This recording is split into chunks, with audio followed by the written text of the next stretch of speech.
जलगांव के चोपड़ा कृषि उत्पन्न बाजार समिति में इस समय मकई की बिक्री बड़े पैमाने पर जारी है। प्रतिदिन लगभग 150 से 200 ट्रैक्टरों के माध्यम से मकई मार्केट में दाखिल हो रही है।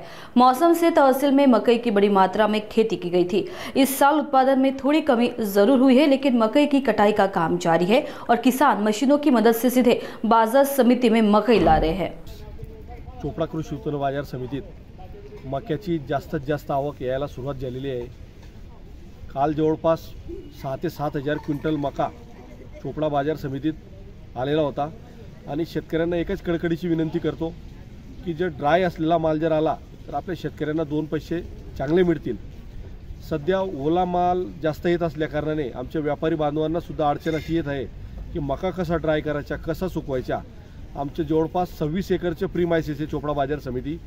सगळ्या प्रीमायसेसवर रस्त्यांवर सुद्धा मका सुकवण्यासाठी व्यापारी बांधवांनी तिथं टाकलेला आहे। एकही शेतकऱ्याचा माल परत जाता कामा नये अशी आमची व्यापाऱ्यांची भावना आहे, आमची संचालक मंडळाची भावना आहे।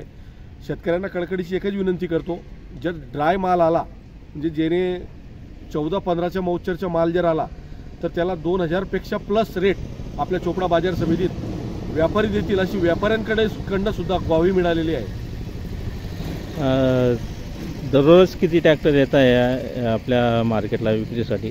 आपल्या चोपड़ा बाजार समितीत 2 सत्रात लिलाव होत असतात, सकाळी 11 वाजेला आणि दुपारून 4 वाजेला। जवळपास 150 ट्रॅक्टरपेक्षा जास्त आवक या बाजार समितीत होत असते। भाव वाढण्याची अजून काही शक्यता आहे येणाऱ्या काळामध्ये? येणाऱ्या काळात जर असा ड्राय माल येत असला आणि सुकून जर शेतकऱ्यांनी माल आणला तर त्याला चांगले रेटही मिळतील आणि चांगला भाव आमचे व्यापारी बांधव द्यायला इच्छुक आहेत।